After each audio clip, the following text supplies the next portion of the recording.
My name is Wendy Dixon. I'm 32 years old. 3 weeks ago, my parents stood up at their 40th wedding anniversary dinner and announced to 30 guests, "We're taking the whole family to Hawaii next week for another celebration." Everyone clapped. My sister squealed with excitement. I smiled, already imagining palm trees and ocean breezes, my first real vacation in years. Then I made the mistake of asking a simple question. What time is our flight? My father looked at me like I'd spoken a foreign language. My mother's smile tightened, and in front of every guest in that room, my dad said, "You don't need to know, Wendy. You're not part of this trip. Someone has to stay behind and take care of the kids." 30 pairs of eyes. 30 witnesses to the moment my family told me I wasn't really family at all. But here's what they didn't know. I had a secret, one I'd been building for 3 years, and that night, I decided it was finally time to use it. Before I tell you what happened next, please take a moment to like and subscribe, but only if this story resonates with you. And drop a comment telling me where you're watching from and what time it is there. Now, to understand why I walked away from everything I knew, let me take you back to the beginning. The Dixon family lives in a white colonial house in the suburbs of Boston. 4 bedrooms, 2-car garage, lawn trimmed to HOA perfection. The kind of house that screams "we made it" to anyone driving by. My father, Harold Dixon, retired 3 years ago from his position as a branch manager at a regional bank. My mother, Patricia, has never worked a paid job in her life, but she'll tell you she's busier than any CEO, chairing the church women's committee, organizing neighborhood fundraisers, maintaining what she calls our family's reputation. Then there's my sister, Megan, 3 years younger than me, married to Derek Hartley, a corporate attorney at a firm downtown whose name she drops into every conversation. They have 2 kids, a 5-year-old named Oliver and a 3-year-old named Sophie, and a brand new Lexus SUV that always gets the prime spot in our parents' driveway. My Honda Civic, the one I've been driving for 10 years, it gets parked on the street. "Wendy, move your car," my mother would say whenever I visited. "Derek's bringing the Lexus and guests notice what's in the driveway first." I never questioned it. I just moved my car. That's the thing about being the invisible one in your family.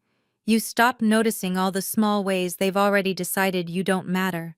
The nicer parking spot, the better seat at the table, the way your mother introduces your sister to guests by her husband's job title, while you're just Wendy, she helps out. I work as a part-time accountant, mostly remote clients. Flexible hours, modest income.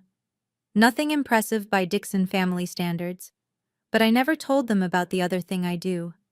The thing I started 3 years ago, after my life fell apart in a different way. I never told them I'd learned to see. Let me paint you a picture of what helping out looks like in the Dixon family. Thanksgiving? I arrive at 6 a.m. to start the turkey.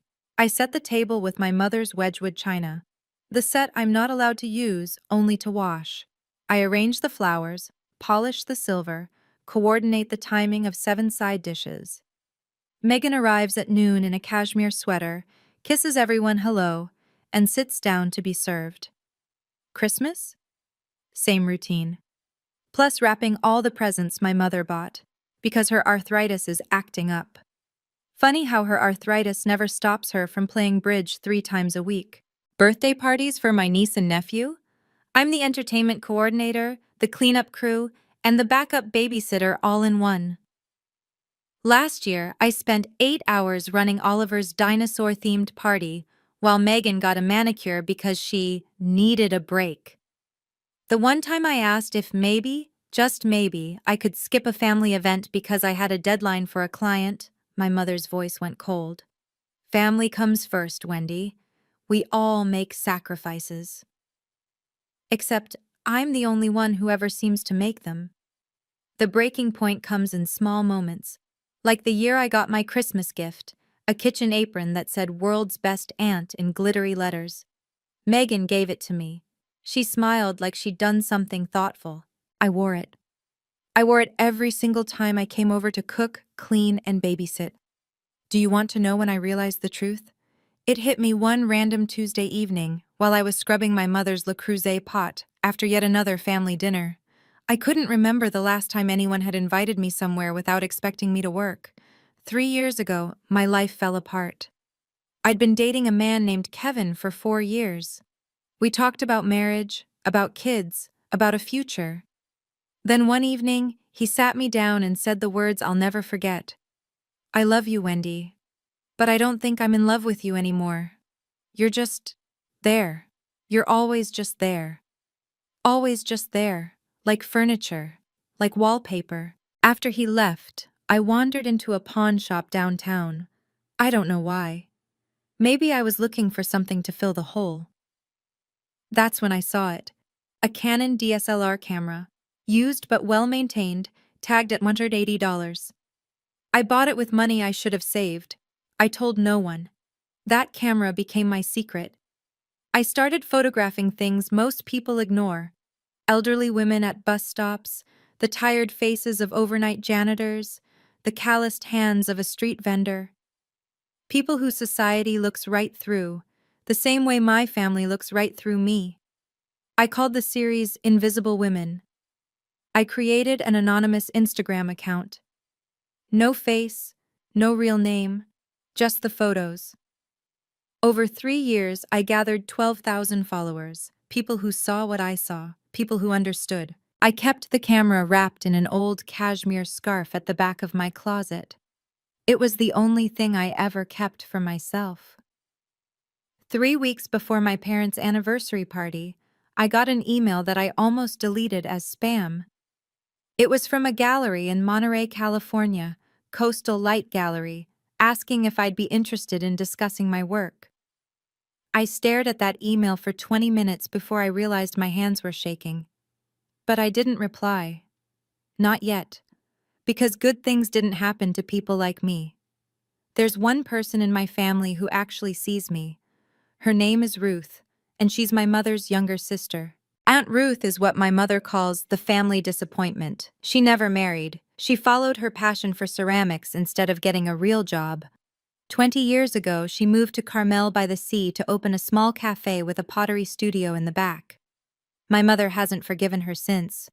Ruth threw away her potential, my mother likes to say. She could have had a good life, but she chose to play with clay. I've been calling Aunt Ruth every Sunday night for 7 years. My mother doesn't know. It was Aunt Ruth who first saw my photographs. I'd sent her one, just one, testing the waters, and her response made me cry. Wendy, this is extraordinary. You have a gift. Nobody had ever called anything I did extraordinary. She was the one who encouraged me to keep shooting, to keep posting. And she was the one who 3 weeks before my parents' anniversary said something that changed everything. Wendy, I hope you don't mind, but I sent your Instagram link to someone, a gallery owner I know in Monterey. His name is Marcus Coleman. He's looking for emerging artists. I nearly dropped the phone. Aunt Ruth, that's the gallery that emailed me. I know, sweetheart, he told me. He wants to talk to you about a solo exhibition. Silence, my heart pounding. But that's real. That's an actual career thing. Yes, it is. Her voice was gentle but firm. And you deserve it. You don't need anyone's permission to pursue what you love. I learned that lesson late. You don't have to. That night, I replied to Marcus Coleman's email. Now let me bring you to the night that changed everything. My parents' 40th wedding anniversary. A milestone worthy of a party, according to my mother, which meant 30 guests, a catered menu that I would assist with to save money, and an evening of celebrating the Dixon family's 4 decades of picture-perfect marriage. The preparation started a week before. I took 3 days off from my accounting clients to help set up. I ordered flowers, white roses and peonies, per my mother's specifications. I hand-wrote 60 place cards in the calligraphy she insisted upon. I coordinated with the caterer, pressed the tablecloths, polished the Waterford crystal glasses that had been a wedding gift 40 years ago. On the day of the party, I arrived at 7 a.m. I wore jeans and a t-shirt because there was no point dressing up when I'd be in the kitchen for the next 10 hours. By 6 p.m., the house looked perfect. Candles glowed on every surface. The dining table stretched across the living room, set for 30 with my mother's finest china. I had changed into a simple black dress, nothing fancy, nothing that would draw attention. Wendy! My mother's voice caught me in the hallway. She looked me up and down, frowning. Is that what you're wearing? It's black. I thought it was appropriate. It's fine, I suppose. Just stay in the background. Today is about your father and me. I nodded. I always nodded. Guests began arriving at 7. The men in sports coats, the women in cocktail dresses, old colleagues, church friends, neighbors whose lawns were as immaculate as ours. 30 people who thought they knew the Dixon family. None of them knew me at all, and in 3 hours, that wouldn't matter anymore. Megan arrived at 7:15, perfectly timed for maximum impact. She swept through the front door in a red wrap dress. Diane von Furstenberg, she'd announced to anyone who asked, with Derek behind her in a charcoal suit and their 2 children dressed like catalog models. My mother rushed to embrace her, exclaiming over how beautiful she looked, how handsome Derek was, how precious the grandchildren were. I watched from the kitchen doorway, holding a tray of bruschetta. Everyone, you remember my daughter Megan and her husband Derek? My mother announced to the room. Derek's a partner at Whitmore & Associates. They just made him partner last year. We're so proud. Applause, smiles, congratulations. My mother never mentioned that I was the one who'd done Derek's taxes for 3 years, free of charge naturally. I circulated with appetizers, refilled wine glasses, answered questions from guests who didn't recognize me. Are you with the catering company? One woman asked, reaching for a crab cake. Before I could answer, my mother appeared. Oh, that's Wendy, my other daughter. She's helping out tonight. The woman smiled politely and turned away. My mother didn't notice. She never noticed. At one point, Derek approached me with Sophie squirming in his arms and Oliver tugging at his jacket. Hey, can you take them? Megan and I need to mingle. Not, would you mind? Not, thank you. Just, can you take them? Like passing off luggage. I took them. I fed them dinner in the kitchen. I wiped Sophie's face when she spilled juice on her dress. I told Oliver 3 stories to keep him from running into the living room and disrupting the party. When I finally emerged, dessert was being served. I hadn't eaten anything all day. No one had thought to save me a plate. The announcement came at 9 o'clock, right after my mother's tiramisu was served. My father stood up, tapping his champagne glass with a fork. The room fell silent. 30 faces turned toward him with expectant smiles. Patricia and I want to thank you all for being here tonight, he began, his voice warm with rehearsed charm. 40 years of marriage, 4 decades of building this family, this life, this home. My mother beamed beside him. Megan reached for Derek's hand. I stood near the kitchen doorway, still holding a dirty dessert plate. And to celebrate this milestone, my father continued, we have a surprise announcement. He paused for effect. My mother's eyes sparkled. Next week, we're taking the whole family to Hawaii. 1 week at the Four Seasons in Maui. A second celebration, just the Dixons. The room erupted in appreciative murmurs. How wonderful. What a gift. You two deserve it, Megan actually squealed. Dad, that's amazing! The kids are going to love it! I felt something lift in my chest. The whole family. That meant me too. For once, I wouldn't be cooking, cleaning, or babysitting. I'd actually be included. I stepped forward, allowing myself a small smile. That sounds incredible. What time is our flight? The question hung in the air. My father's expression shifted. He glanced at my mother. Something passed between them. A look I'd seen 1,000 times but never understood until that moment. Wendy, he said slowly, you don't need to know the flight time. The room went quiet. Not the comfortable silence of anticipation, but the tense quiet of something going wrong. I don't understand, I heard myself say. My father cleared his throat. Because you're not going. 30 pairs of eyes. That's how many people watched my father tell me I wasn't part of the family vacation. Someone needs to stay behind, my mother added, as if this were the most logical thing in the world. Megan and Derek need a real vacation. That means you'll watch the children. But, I started. Wendy, honestly. My mother's tone sharpened. You don't have anything important to do. Megan works hard. She deserves a break. Megan works hard. Megan, who hadn't held a job since Oliver was born. Megan, who had a nanny 3 days a week and still complained about being exhausted. It's just a week, Derek added, not even looking at me. The kids love you. I stood there in my plain black dress, holding a dirty plate, while 30 people watched me be dismissed from my own family. Some of them looked uncomfortable. Most of them just looked away. One woman, I didn't know her name, leaned toward her husband and whispered something. He nodded. I caught the words. Poor thing, she must be used to it by now. The champagne glass in my hand trembled. I set down the plate, set down the glass, because I didn't trust myself not to drop them. Of course, I heard myself say, I understand. I smiled, the smile I'd learned to wear after 32 years of being the one who helps out, the one who doesn't complain, the one who is always, always just there. But something inside me had finally cracked. Not broken. Cracked. Like a fault line shifting before an earthquake. I excused myself to the kitchen. I leaned against the counter and closed my eyes. And for the first time in my life, I started making a different kind of plan. The party continued without me. Of course it did.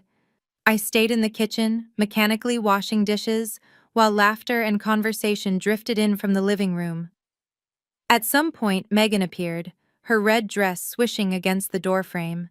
Wendy, don't be upset, she said, reaching for my arm. You know how it is. Derek and I really need this time together. It's been so stressful lately with the kids. I kept washing. I understand. Besides, you're so good with Oliver and Sophie. They'll barely notice we're gone. I rinsed a champagne glass, set it in the drying rack, said nothing. Megan sighed, the way she always does when she thinks I'm being difficult. Look, it's just a week. And you don't have, like, a boyfriend or anything tying you down. Your schedule is flexible. Flexible. That word again. As if my time had no value because I chose how to spend it. Derek made a list, she continued, pulling out her phone. Their schedules, food allergies. Sophie can't have strawberries, remember? And there's this new thing with Oliver's ear. He might need drops. I'll text you everything. She didn't ask if I was willing. She just assumed. That's when Derek appeared, loosening his tie. All sorted? Great. We're heading out early tomorrow to pack. Megan, your mother wants photos before we leave. They were gone before I could respond. Not that I would have. Not that I ever did. But as I stood there alone in my mother's kitchen, staring at the list of instructions Megan had just texted me, a single thought crystallized in my mind. They don't see me as family, they see me as staff, and staff can resign. It was almost midnight when I found the emails. The last guests had finally left. My parents had gone to bed, exhausted from accepting 40 years' worth of congratulations. I was alone in the living room, folding tablecloths, when I realized I needed to send a file to a client whose deadline I'd pushed back for this party. My laptop was at home. My mother's was on the kitchen counter. She won't mind, I told myself. She'd borrowed my things 1,000 times without asking. I opened the laptop. Safari was already running, and there it was. My mother's Gmail, still logged in. I should have clicked away immediately. I should have minded my own business. But I saw my name in the subject line of a recent thread. Hawaii arrangements, Wendy situation. My finger hovered over the trackpad. I knew I shouldn't. I knew whatever I found would hurt. I clicked anyway. The thread was between my mother and Megan, starting a week before the party. From Patricia Dixon. To Megan Hartley. Keep Wendy here to watch the kids. She doesn't have anything important to do anyway. Derek was right. It's like having free help. She should be grateful we give her something to do. And Megan's reply. Totally agree, Mom. She'll probably feel useful for once. It's kind of sad, honestly, but at least it works out for us. I read those words 3 times to make sure I understood them. Free help. She should be grateful. Kind of sad. I took screenshots. I emailed them to myself. I deleted my email from the sent folder and cleared the browser history. Then I sat in my mother's dark kitchen, in the house where I'd grown up, and finally let myself understand exactly what I was to them. I drove home at 1 in the morning through empty streets. My apartment was small, a one-bedroom in a building that hadn't been updated since the 90s. Beige carpet, white walls, furniture I'd bought secondhand. My mother had called it depressing the one time she visited, but it was mine, the only space where I could breathe. I sat in the darkness for a long time, staring at my phone. The email from Marcus Coleman glowed on the screen, the one I'd answered but never followed up on. We'd exchanged a few messages about a potential meeting. He wanted to see my full portfolio in person. He was excited about the series. I could go. I could actually go. I picked up my phone and called the only person who would understand. Aunt Ruth answered on the second ring, even though it was past midnight. "Wendy, what's wrong?" I told her everything. The announcement, the humiliation, the emails. My voice cracked exactly once when I read aloud the words "free help." When I finished, there was silence on the line. Then Aunt Ruth said something I'll never forget. "Wendy, I have a spare room above the cafe. I need help with the morning shift anyway. And that gallery? It's 20 minutes from my place." "Aunt Ruth, I can't just—" "Yes, you can. You can leave. You can choose yourself for once. The only person stopping you is you." I hung up at 2 in the morning.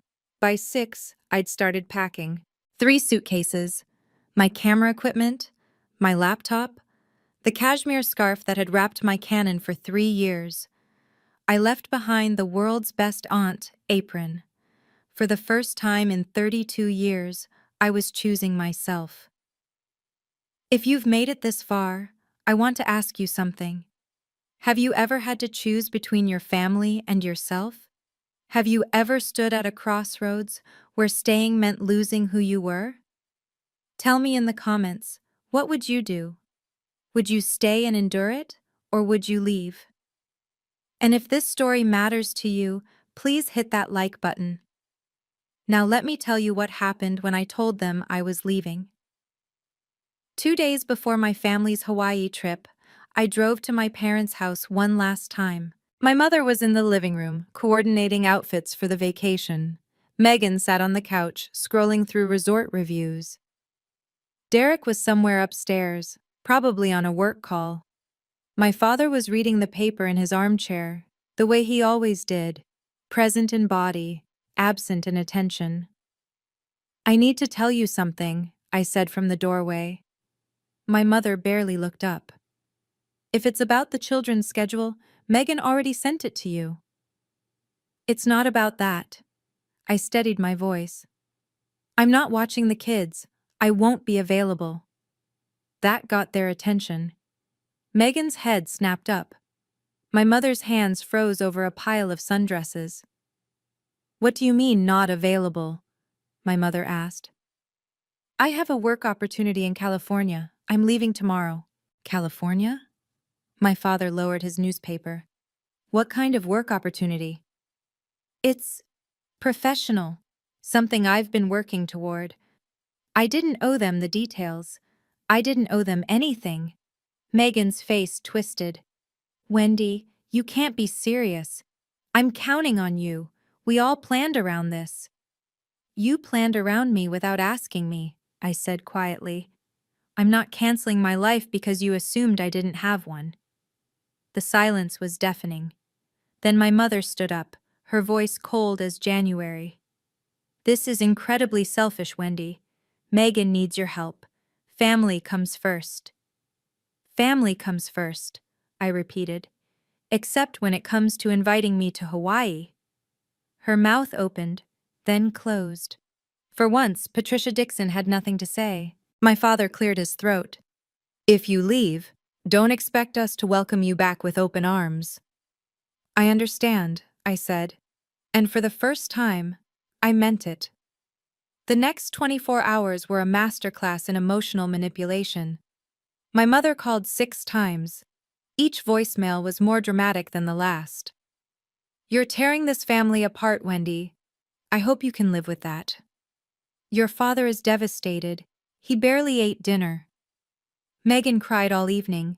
The children kept asking where Aunt Wendy was going. Megan took a different approach, weaponized vulnerability. "Wendy, I don't understand why you're doing this to me. I'm your sister. Don't you care about us at all?" And then, the text that nearly broke me. "You're going to end up alone, you know, just like Aunt Ruth. Is that what you want?" I stared at that message for a long time. Just like Aunt Ruth. They meant it as an insult. They meant it to scare me. But Aunt Ruth had her own business, her own art, her own life built on her own terms. Aunt Ruth was happy. Maybe ending up like Aunt Ruth wasn't a threat. Maybe it was a promise. I turned off my phone. The last thing I did before I left Boston was walk through my empty apartment. 3 suitcases by the door. Everything else would stay behind. The second-hand couch, the beige carpet, the life I'd been living for everyone else. I taped my spare key to an envelope and slid it under my landlord's door. Month-to-month lease, paid through the end of January. Clean break. I loaded my car as the sun came up. My Honda Civic, 10 years old and reliable as ever. The same car my mother had been embarrassed by for years. It was going to carry me to a new life. I didn't look back as I pulled away from the curb. The drive from Boston to Carmel by the Sea takes about 45 hours if you push it. I didn't push it. I took 5 days, stopping at roadside motels, eating at diners where nobody knew my name. Somewhere in Nebraska, I pulled over at a rest stop and just sat there, watching the sunset paint the prairie in shades of gold and pink. I photographed it. My first shot as a free woman. On the 3rd day, my phone buzzed with a text from Megan. I turned it back on to check directions. "Mom says if you're not home when we get back from Hawaii, you're dead to her." I read it once, then I deleted it. She was already acting like I was dead anyway. At least now I'd be alive somewhere else. On the 4th day, I called Aunt Ruth from a gas station in Arizona. "I'm about 8 hours out," I said. "Your room is ready. Fresh sheets, ocean view, and Marcus wants to meet you tomorrow afternoon if you're up for it." My stomach flipped. "Tomorrow? That's so fast." "Wendy." Her voice was warm, certain. "You've been waiting 3 years for this. It's not fast. It's finally." When I crossed into California, something shifted inside me. The Pacific appeared on my left, vast and endless and blue. I rolled down my window and breathed salt air for the first time in my life. I cried then. Not from sadness, from relief, from the overwhelming sensation of possibility.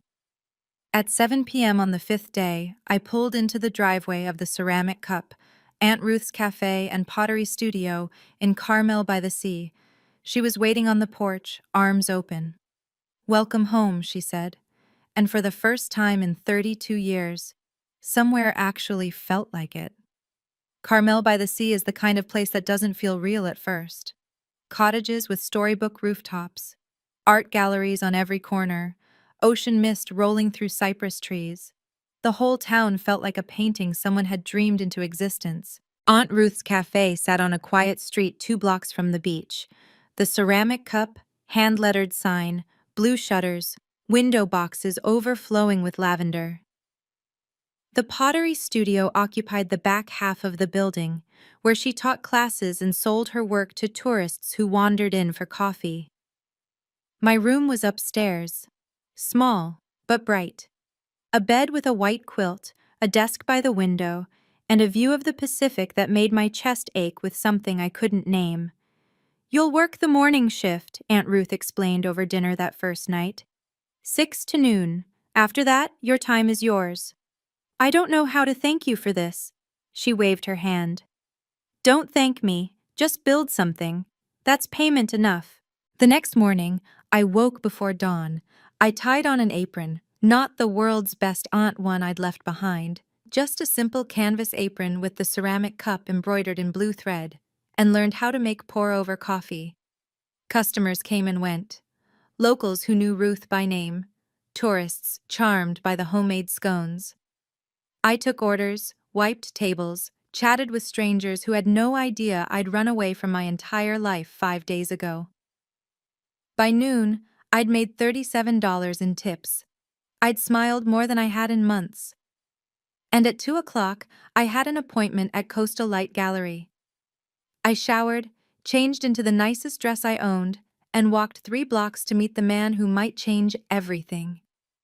Marcus Coleman looked nothing like I expected. I'd imagined someone intimidating, slicked back hair, designer suit, the kind of gallery owner who made artists feel small. Instead, the man who greeted me at Coastal Light Gallery was tall and weathered, with silver hair and kind eyes. He wore a linen shirt, sleeves rolled up, and smiled like we were already friends. "Wendy Dixon," he said, shaking my hand. "Ruth has told me a lot about you, but the work speaks for itself." He led me through the gallery. White walls, natural light, photographs and paintings displayed with careful precision. This was a serious place, a place where art mattered. "I've looked through your Instagram extensively," Marcus continued. "The Invisible Women series is extraordinary. There's a truth in those images that most photographers spend decades trying to capture." I didn't know what to say. I'd never heard anyone describe my work that way. "This one." He stopped in front of a large monitor displaying my portfolio. On screen was a photograph I'd taken 2 years ago, an elderly woman waiting alone at a bus stop, her face a map of lines and quiet dignity. "This is the one that made me reach out. There's something in her eyes. Patience, maybe. Or resignation. It's heartbreaking." "She was waiting for a bus that came late," I said quietly. "She'd been standing there for 40 minutes. Nobody stopped to offer help." Marcus nodded slowly. "You see people, Wendy. Really see them. That's a gift." He turned to face me, and his next words landed like a key turning in a lock. "I'd like to offer you a solo exhibition, 15 pieces, opening in 6 weeks. We'll cover printing, framing, and marketing. You keep 60% of all sales." I signed the contract on a Tuesday afternoon, sitting at Marcus's desk, with sunlight streaming through the gallery windows. The document was simple: 15 photographs. Opening night scheduled for late August. Coastal Light Gallery would handle production costs, printing, framing, installation, marketing materials. I would receive 60% of all sales revenue, with the gallery retaining 40% as commission. "Standard terms," Marcus assured me. "Fair terms." But as I read through the pages, my hands started to shake. "Take your time," Marcus said gently. "This is a big step."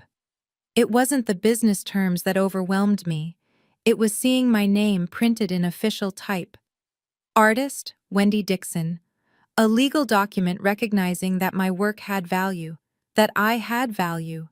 I thought about all the times I'd done my family's taxes without credit, all the parties I'd organized without thanks, all the hours spent caring for children who would grow up never knowing how much I'd given them. Not once had my name appeared on anything that celebrated my contribution. Until now. "The exhibition title," Marcus said, pointing to a line near the bottom. "I'd like your approval. We're proposing Invisible Women, Portraits of the Overlooked." Invisible Women. "It's perfect," I whispered. I signed my name on the line. Marcus countersigned as witness. The document was notarized by his assistant, a young woman named Julia, who stamped the pages with official precision. When it was done, Marcus handed me my copy. "Congratulations, Wendy. You're officially a represented artist." I walked out of that gallery holding the contract against my chest. Physical proof that I wasn't nothing, that I'd never been nothing. For 3 years I'd built something in the shadows. Now, finally, it was about to step into the light. While I was building my new life in California, my family was discovering what my absence actually meant. I didn't witness these events firsthand, of course. I heard about them later, pieced together from voicemails and texts, and one very awkward phone call from my father. Apparently, Hawaii was a disaster. Without me there to babysit, Megan and Derek couldn't enjoy a single, adults-only dinner. Oliver threw a tantrum on the beach, because no one had remembered to pack his special sandcastle bucket, something I always remembered. Sophie developed an ear infection on day 3, and nobody could find the pediatrician's number because I'd always been the one to keep track of medical information. My mother spent most of the trip complaining that the resort staff wasn't as attentive as expected. She called the concierge 3 times to complain about turned-down service. She sent back her Mai Tai twice. "This isn't relaxing at all," she reportedly said. "Who planned this trip?" My father, wisely, did not remind her that she had planned it herself. The texts started arriving on day 4. "Wendy, where are the kids' medication records? Wendy, what's Oliver's bedtime routine? He won't sleep. Wendy, the restaurant doesn't have a kids' menu. What would they eat?" I didn't respond.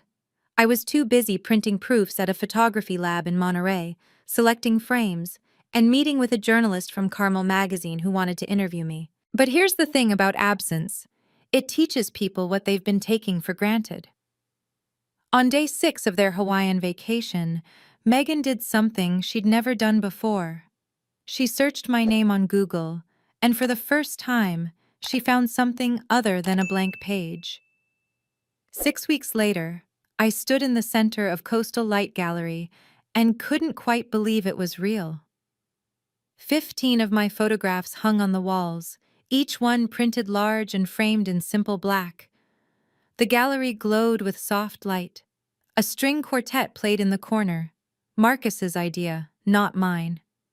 A bartender in a crisp white shirt poured champagne. 50 guests moved through the space. Local artists I'd met through Aunt Ruth. Collectors Marcus had invited. A journalist from Carmel magazine, already taking notes. People who had come specifically to see my work, on gallery walls, with price tags that made me dizzy. I wore a navy dress. Simple, elegant, nothing that screamed for attention. My hair was down for once. I'd even put on lipstick, something I rarely did. Aunt Ruth appeared at my side, pressing a glass of champagne into my hand. "How do you feel?" "Terrified," I admitted. "What if nobody buys anything?" "Someone already has." She nodded toward a woman in pearls examining the centerpiece of my exhibition, the bus stop photograph, the one that had caught Marcus's attention.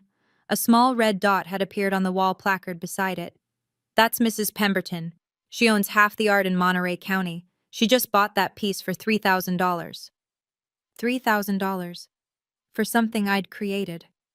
"Wendy." Marcus approached, grinning broadly. "I want to introduce you to someone from the magazine. They're considering you for next month's cover feature."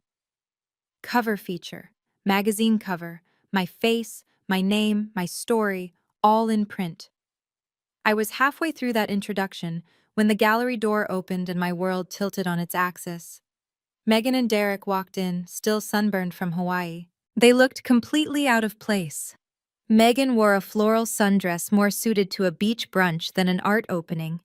Derek had his phone out, already frowning at something on the screen. They both scanned the room with expressions I knew well, the look my family wore whenever they encountered something outside their understanding. Then Megan saw me. "Wendy!" She rushed forward, arms outstretched, like we were reuniting after a long separation she'd been dreading. "Oh my God, we've been so worried about you!" 50 guests turned to look. The string quartet faltered for half a beat before continuing. "Megan," I kept my voice calm. "This is unexpected. We had to come." Her eyes were wide, earnest. "We flew in yesterday. Mom found your Instagram. She's been calling everyone trying to track you down." Derek appeared behind her, nodding at me like we were business associates. "Wendy, nice place." "It's a gallery," I said. "My gallery opening, actually."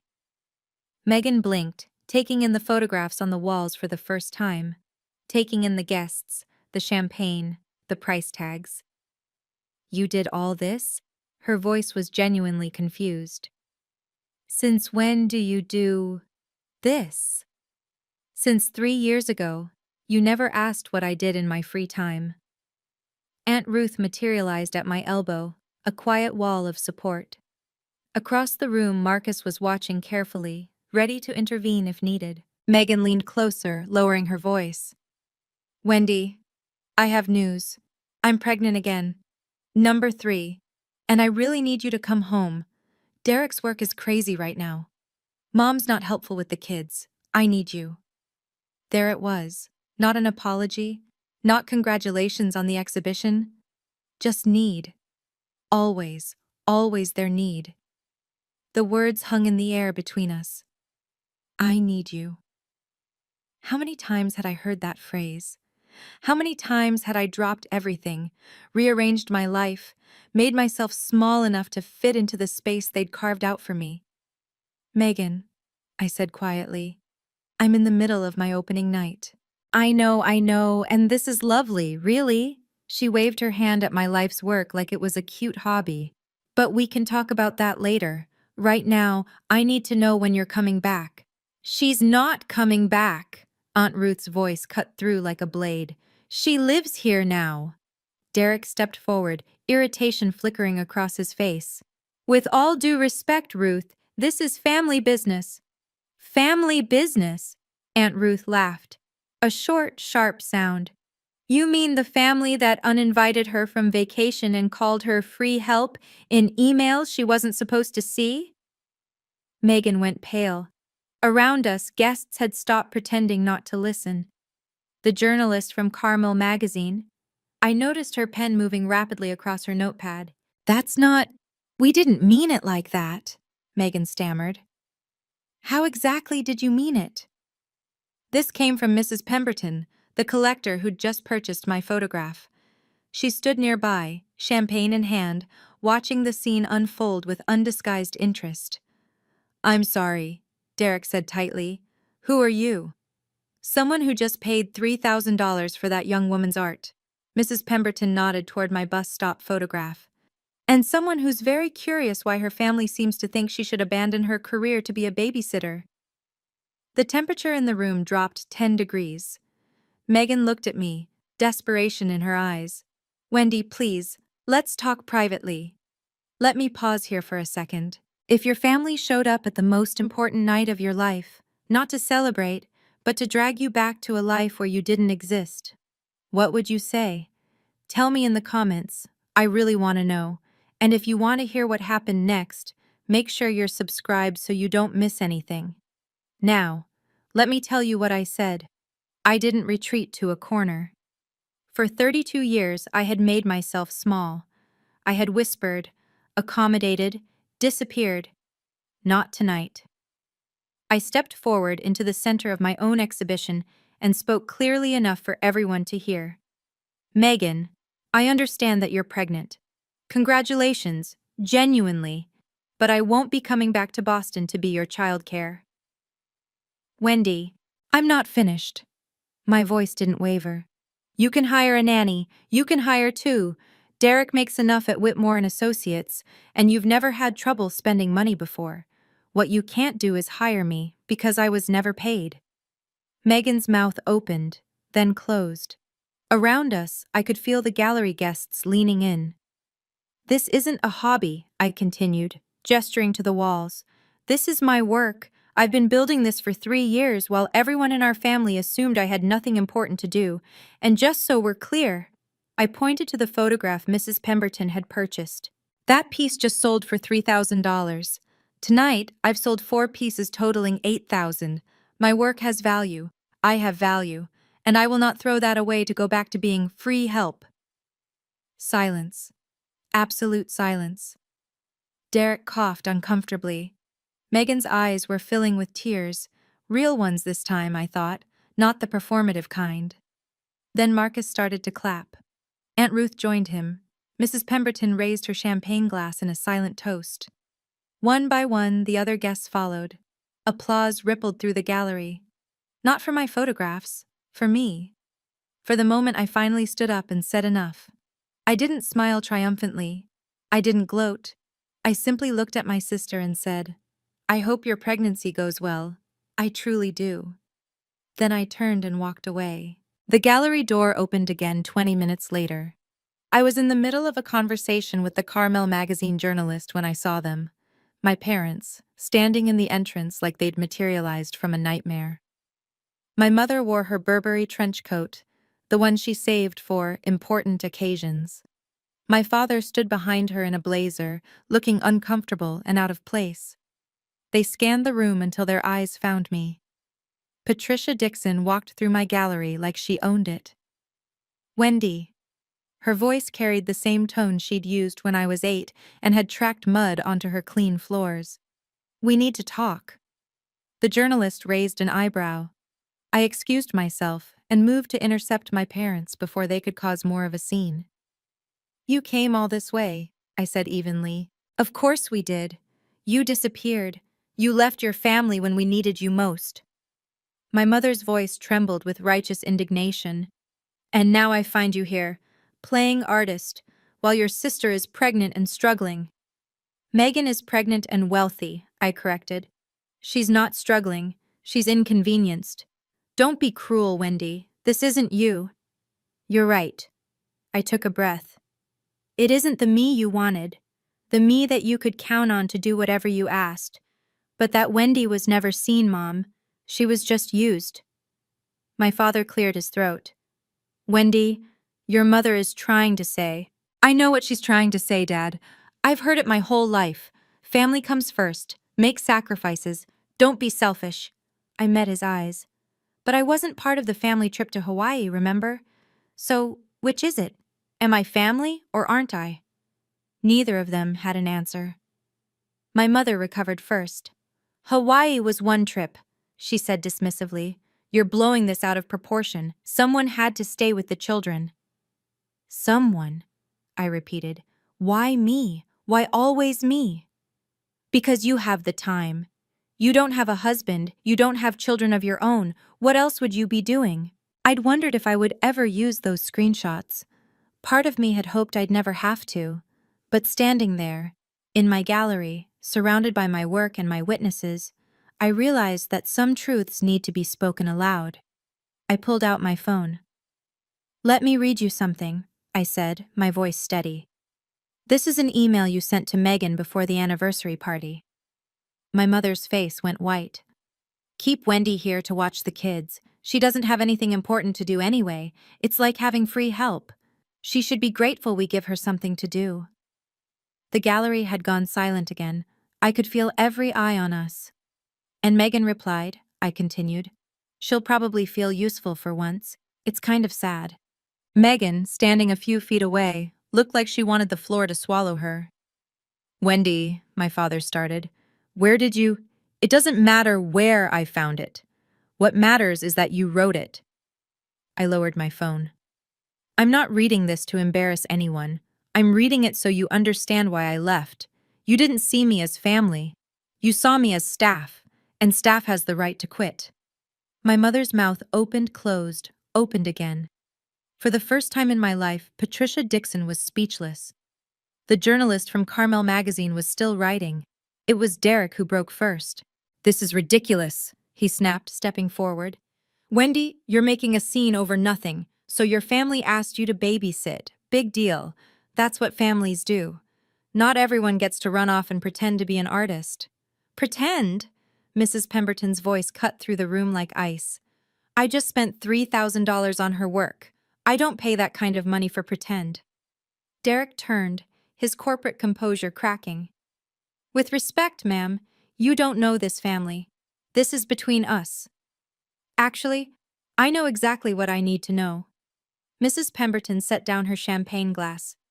I know that young woman has spent years photographing people society overlooks. And I know her own family treated her exactly the same way. A murmur rippled through the gallery.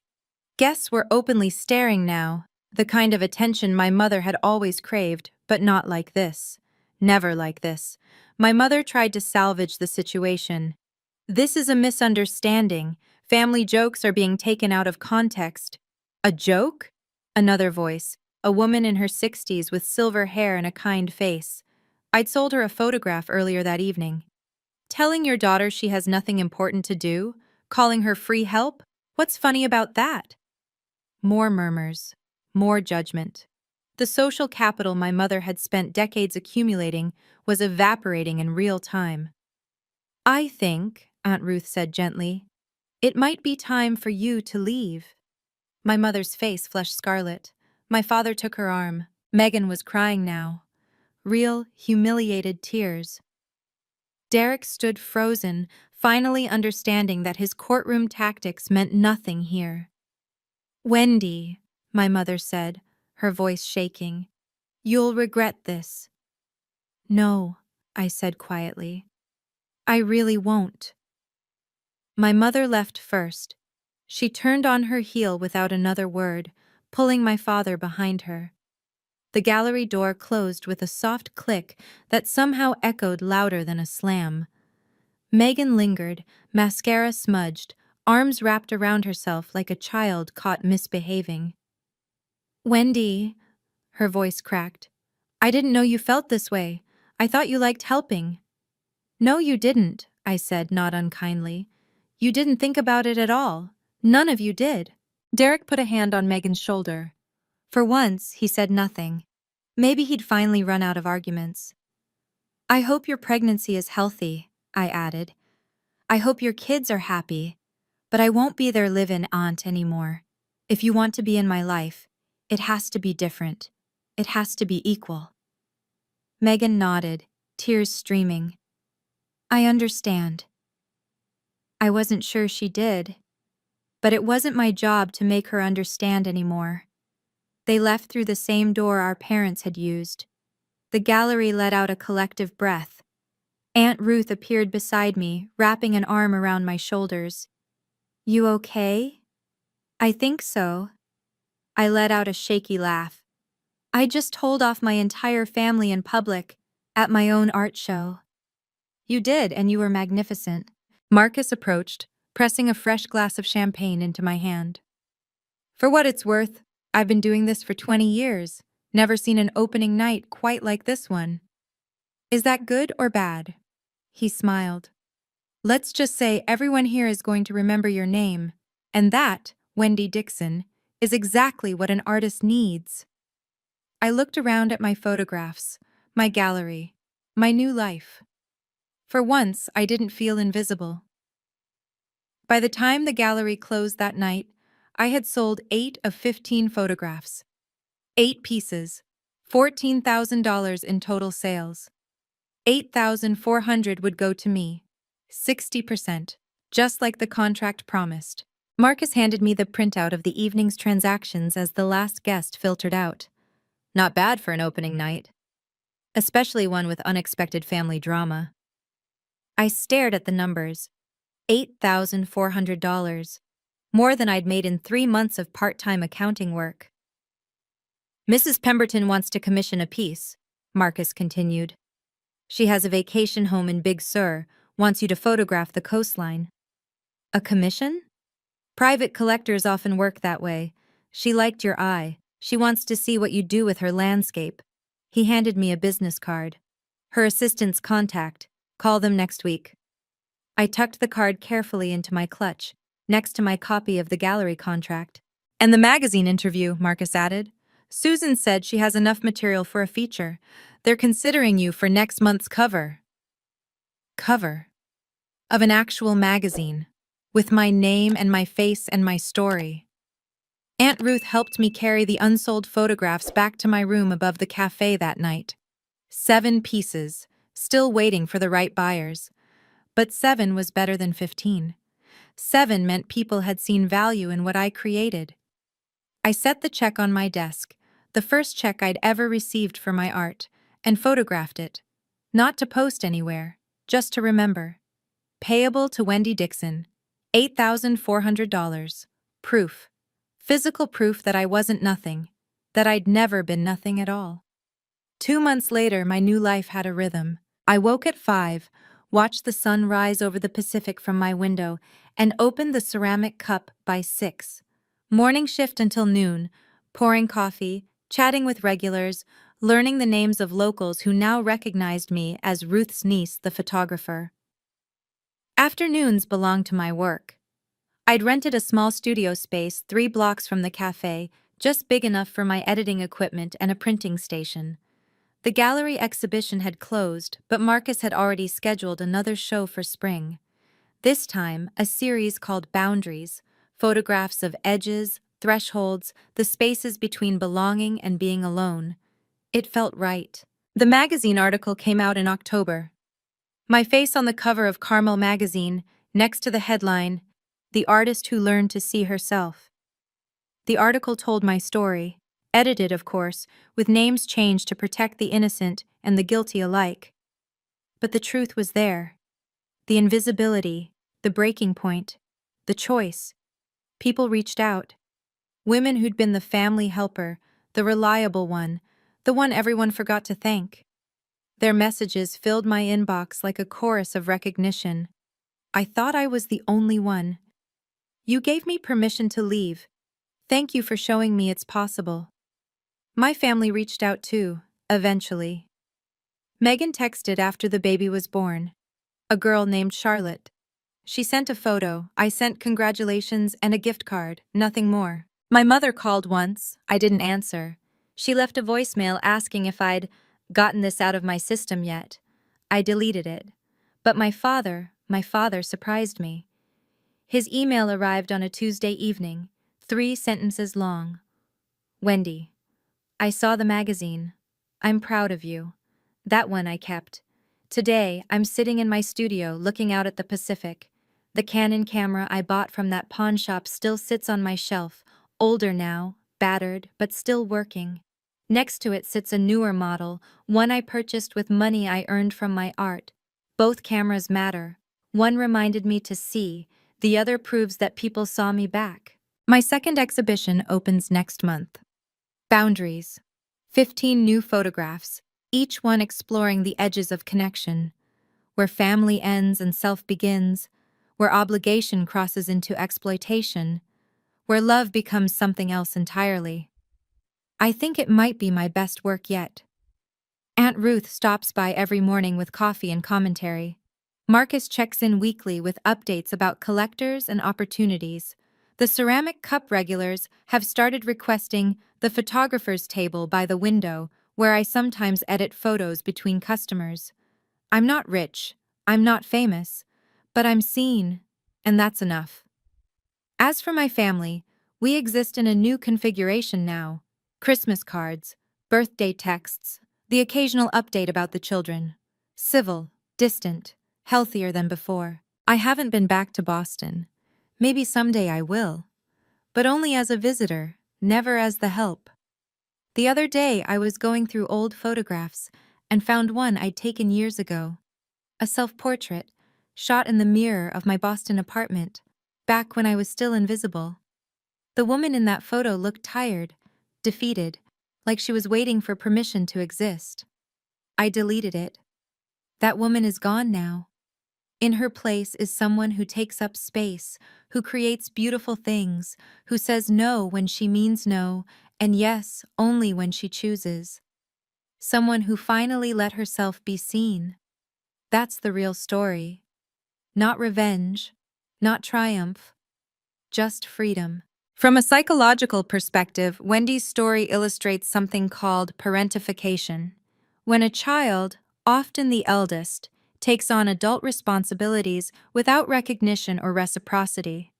She also occupied the scapegoat role, the family member whose needs are consistently deprioritized, while a golden child, Megan, receives endless attention and resources. Here's what I want you to take away from this. Setting boundaries isn't betrayal. It's not abandonment. It's the recognition that you cannot pour from an empty cup, and that the people who truly love you won't ask you to. If you're in a situation like Wendy's, remember, your worth isn't measured by how useful you are to others. It's inherent. It was always there. And sometimes, the bravest thing you can do isn't fight back. It's walk away, build something of your own. Let your life speak louder than any argument ever could. You deserve that. We all do. Until next time, take care of yourself.